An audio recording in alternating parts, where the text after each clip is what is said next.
AI is rapidly taking over the world, dissolving jobs across sectors, evolving at an exponential rate, and quickly becoming smarter than most adults. What goes through most of our heads are shows and movies like I, Robot, The Matrix, Her, and Westworld. It's obviously exciting, but it's also scary as f. Is this the beginning of the end for all non-tech jobs? Are we years, months, or days out from obsolescence? I wanted to find out how close we really are. So I paid for an AI program to find out if it could replace a dietitian. And I asked it to make me a diet plan. Let me show you what it did. Hey everyone, I'm Abbey Sharp. Welcome to Abby's Kitchen.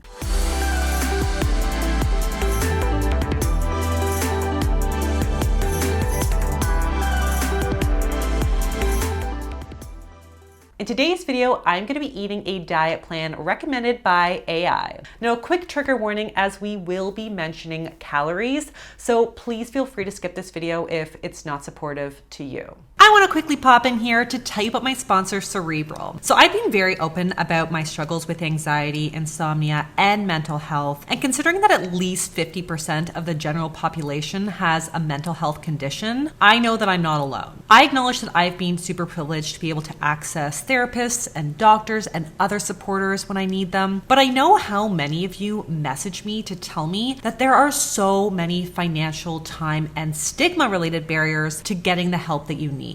So I was really excited when I heard about Cerebral. Cerebral is a 100% online mental health service that provides access to therapy and medication management for anxiety, depression, insomnia, and ADHD in some states, all for a flat monthly rate. It's super convenient because they operate on your schedule where you can work calls or video visits in when it works for you in a place that is most private and discreet for you. So you no longer have to worry about how much travel time it'll take to get to and from your therapist's office. They have 3 convenient plans for care that their simple questionnaire process will help you navigate to find the best option for your needs. So their medication management plan, their medication plus therapy, and their therapy plan. And your care team will work together to help develop the best treatment plan for you. And they have specialists who work in areas like grief, stress, family, trauma, and much more. And if you've struggled to afford mental health care in the past, Cerebral works differently. So you can start Cerebral with or without insurance, and without coverage, you're looking at costs that can be up to 3 times less than traditional therapy. It's just one flat monthly rate and a more affordable price. Cerebral also has a mobile app available on Google and the App Store, so you can easily message your team from your phone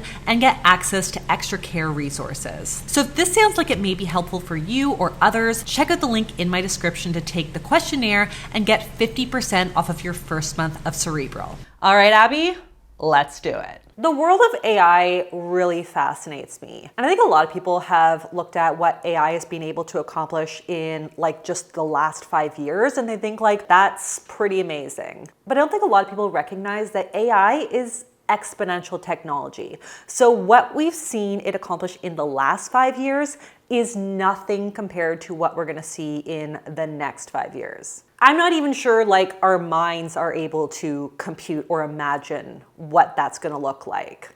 I'm excited, albeit kind of scared. So let's take a look at what my AI dietitian told me to eat. Write me a 1-day healthy meal plan with detailed recipes for a 35-year-old female, 5'7", looking to maintain her weight. Okay, we can do this. You know, it's not actually that far off from kind of some of the things that I normally eat. Maybe a little boring, but we can work with this. Okay, so let's start with breakfast. We have blueberry banana overnight oats, very 2015. Though I do feel like this is understandable considering that overnight oats is still like at the very top of all the like healthy breakfast listicles. Not to mention, I think that I have pretty much all of these ingredients right now. Oats, chia, low calorie, unsweetened almond milk, of course. So, you know, fits the healthy bill as most people online may imagine it. Also, it's vegan, which AI probably can see is still a very popular search term right now. So that makes sense. So yeah, let's start making some oats. Okay, I feel like I'm reading this over and over and over again, looking for the caffeine. Apparently you need to specify that you are a mom and you desperately need your coffee in the morning in this healthy meal plan. So I just took the liberty of making myself one anyways, because we all know I can't go on without it. Okay, first things first, oats. Gonna follow their measurements. They specified in exact recipes, pretty standard ratios here. Half a cup, couple tablespoons of chia. They say plain almond milk. I say that's boring. I got some chocolate almond milk, because I mean, why not add some extra flavor? All right. I am not measuring, even though they say I should be. Half a banana, okay, that's a good hack. It adds natural sweetness, so we don't have to add a ton of added sugar. You kind of like mash that in.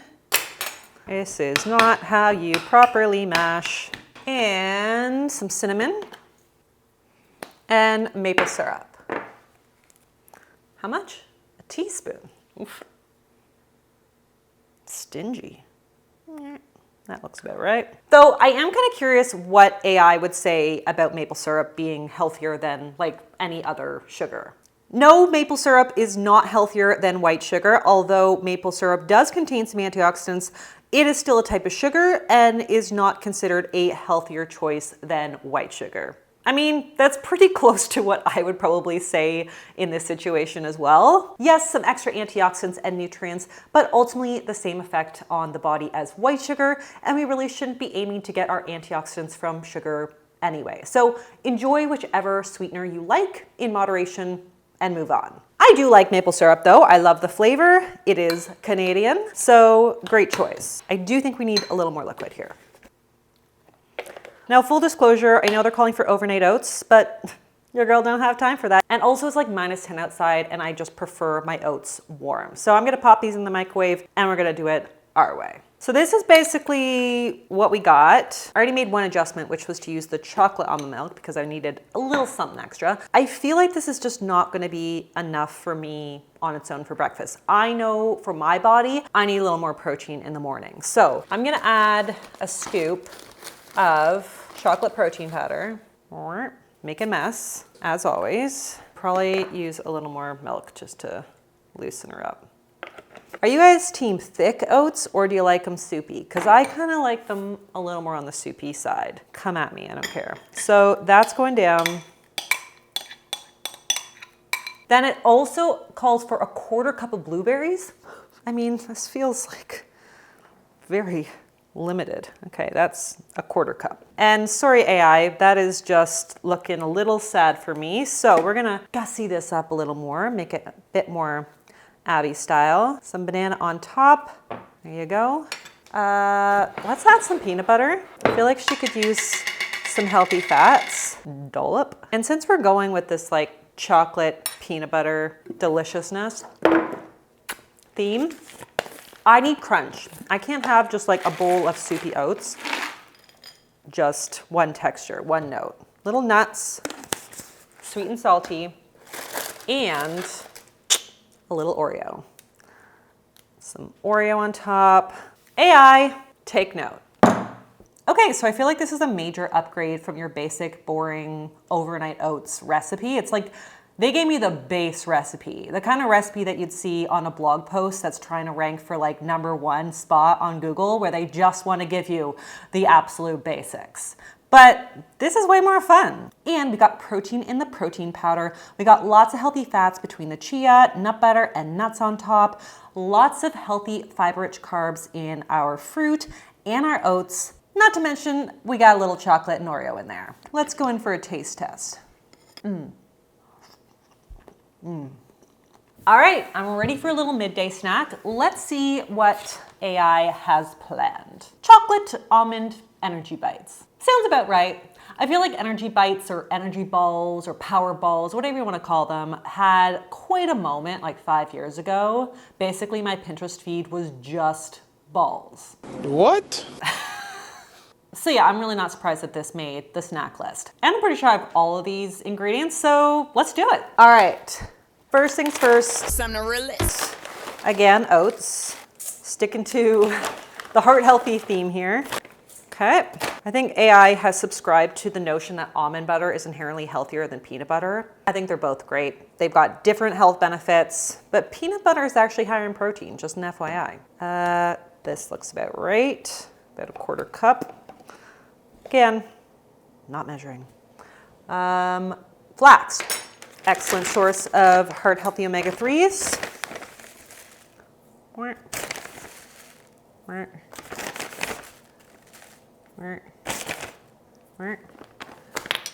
Honey, vanilla, and these are going to be chocolate flavored. So we got some cocoa powder.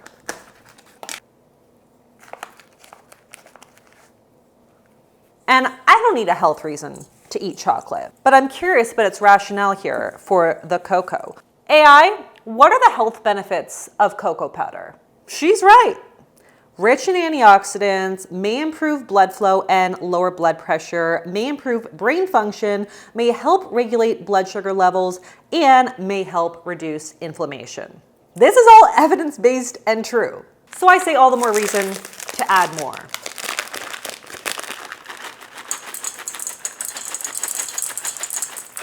Recipe didn't call for chocolate chips, but I cannot imagine an energy ball without them.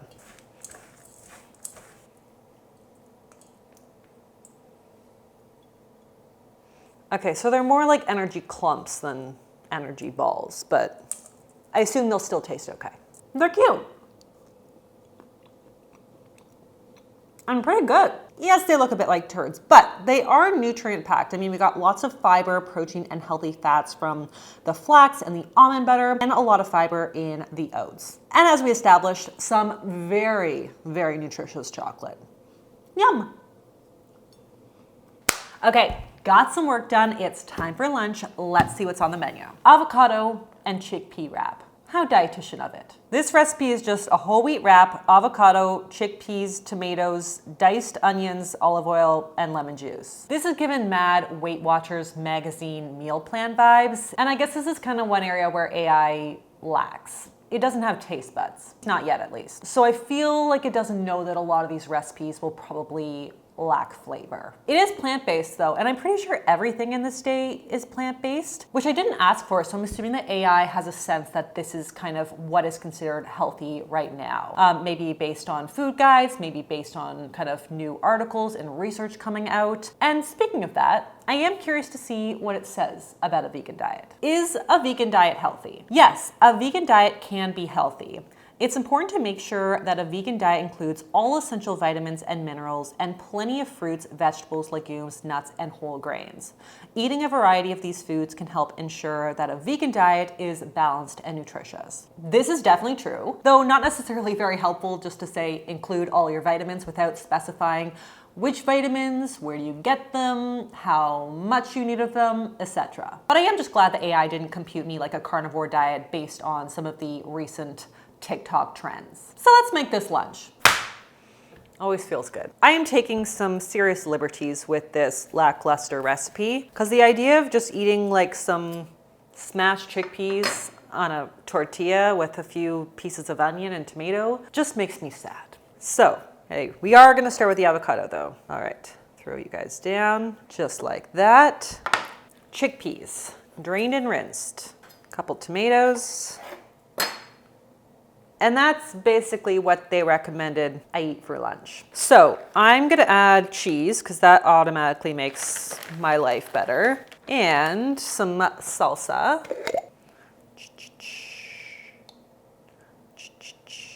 I feel like barbecue sauce. Is that weird? Hot sauce? It needs some hot sauce. And I got some iceberg lettuce, the OG. The classic. How am I gonna wrap this up? Stretch, baby, stretch. And don't rip. I'm not gonna be able to tuck. No! Now what? My plans are foiled! This is why they kept it really simple, guys. But I will not be defeated. Stay, stay.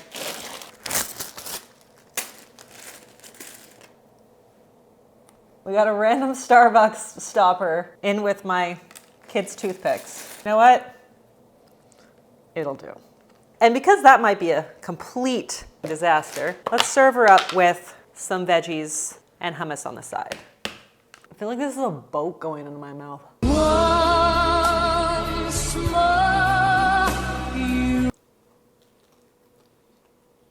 That's a lot better than just some onions, olive oil, and lemon juice on some chickpeas. Just saying. It's snack o'clock. Let's see what we have.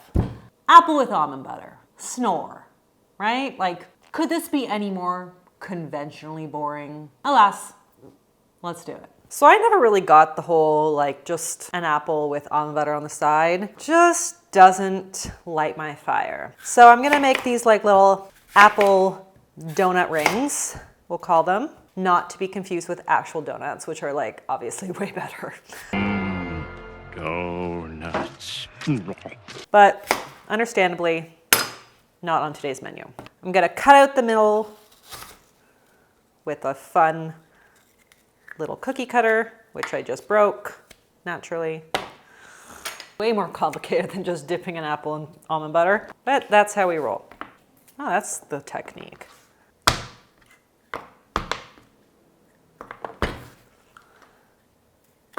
Okay, now, on our plate, almond butter. See, almond butter just doesn't spread like peanut butter. It's too thick. Damn you, AI! Damn you! I'm just gonna change the whole thing because it's my life. You get that, AI? My life. You're not gonna replace me. You're not gonna replace my autonomy. We're doing peanut butter instead because, as you can see, she spreads better.